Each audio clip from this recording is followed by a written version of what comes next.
In this video, I'm comparing the Motorola Moto G Stylus 5G with the Samsung Galaxy S21 5G. If you like phones and you like seeing the specs and comparing low-end, mid-range, and flagship devices, here's the place to be. I make videos, several videos a week. Go ahead and subscribe if you like that type of content, but let's go ahead and get into the video. So the Moto G Stylus 5G is a $400 device if you get it unlocked, or $200 if you get it on prepaid.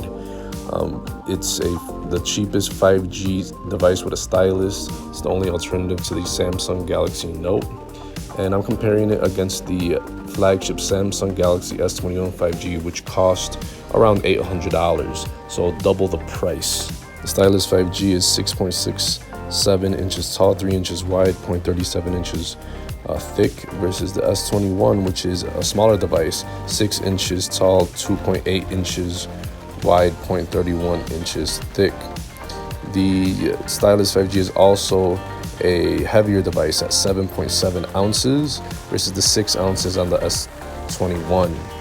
For the build quality, the Stylus 5G has a glass front, plastic back, and overall plastic build quality, versus the S21, which is a glass front, plastic back, aluminum frame. So not that much better in build quality for the S21, although it cost twice as much. So I give it, for the value and the build quality, I give it to the Stylus 5G.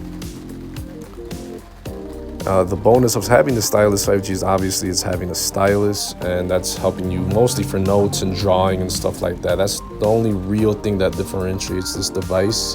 It has a water repellent design, which is found on a lot of Motorola's, but the S21 has an IP68 dust and water resistance. Now let's move on to the screen. The Stylus 5G has a huge 6.8-inch display. It's a LCD display around 60 Hertz, while the S21 has a more subdued size 6.2-inch display, 87% screen to body ratio, and it has 120 Hertz refresh rate. So you have a nicer screen overall in the S21. They're both 1080p resolution, full HD. The Stylus 5G has 387 ppi versus the 421 ppi in the S21. So although both these are nice screens, the value department is the Stylus 5G wins out, because the S21 just costs 2 times as much, although it does have an always-on display, and it doesn't have a stylus feature.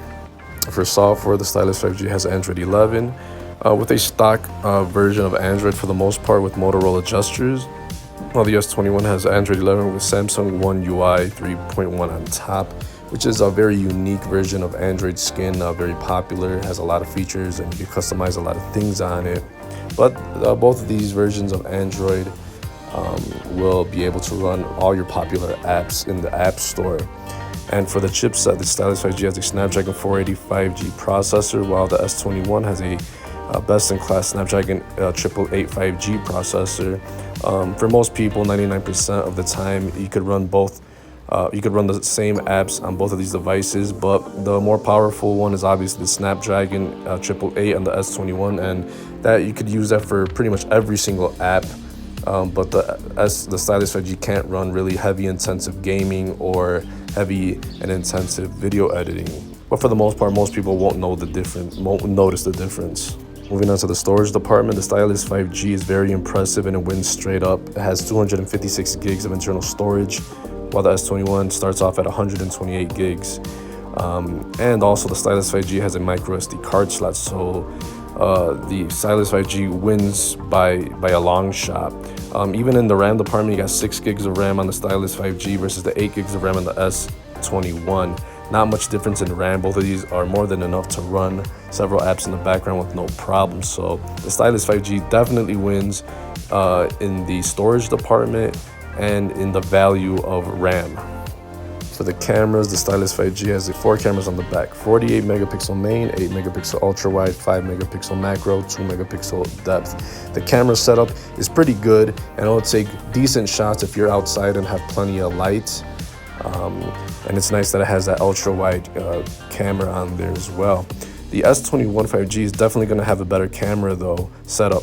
It has a triple camera setup in the back, 12 megapixel wide, 64 megapixel telephoto, 12 megapixel ultra wide with super steady video.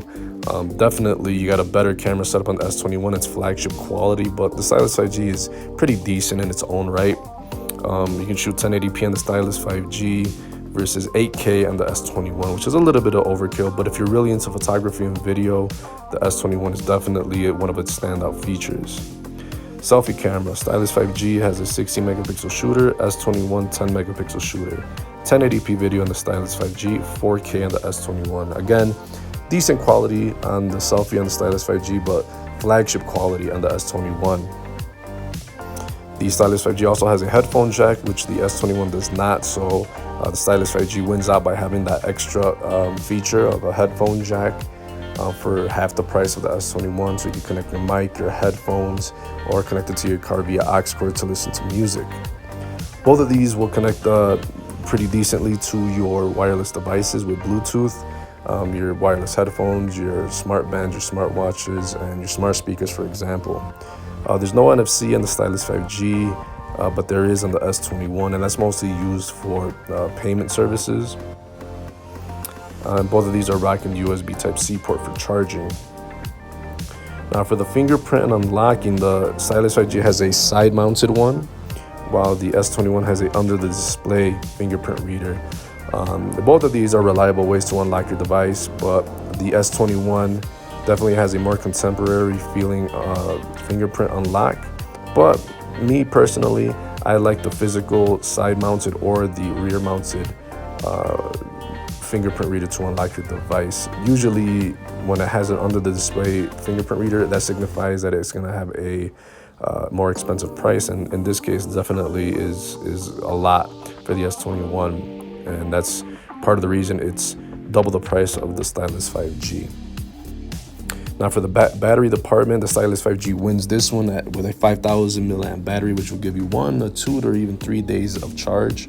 Well, the S21 has a really weak 4,000 milliamp battery, and I call it weak because the phone costs twice as much, but it has 1,000 milliamps less than the Stylus 5G, and it's a flagship device. So very disappointed in the 4,000 milliamp battery, which will probably give you most of the day, but definitely you got better battery life on the Stylus. The Stylus also has a 10-watt fast charging, while the S21 has fast charging at 25 watts and reverse wireless charging and fast wireless charging. It has all that stuff, but I'm more impressed by the Stylus 5G's big old battery. After comparing the specs of both of these devices, the winner to me, the overall better phone, is going to be the Stylus 5G. And the biggest thing is going to be the price. For $400 and even $200 on prepaid, the Stylus 5G packs a lot of value. And it has a stylus, which the S21 does not have. It also has a bigger battery. The processor is a little bit lower end, but for 99% of people out there, they won't notice the difference. It'll still run a lot of the same apps that the S21 does. The S21 has a really small battery. The only thing going for the S21 5G really that matters for a lot of people is probably going to be the quality of the camera. But the Stylus 5G holds its own in the camera department. If you're outside or have the right lighting, it'll take some good videos and good pictures. And it's just an overall better value. The S21, it doesn't offer anything much better than the Stylus 5G, and it doesn't even have the micro SD card slot or a headphone jack. So there's a lot to like about the Stylus 5G, and it has a bigger screen too. It has a 6.8-inch display, so it's gonna be great for media and taking notes with your stylus and stuff. So the overall better device for me is the Stylus 5G. Well guys, thanks for watching. If you like this type of content for checking out all the low-end, mid-range to flagship phones, here's the spot I upload several times a week. Take care. I'll see you in the next one.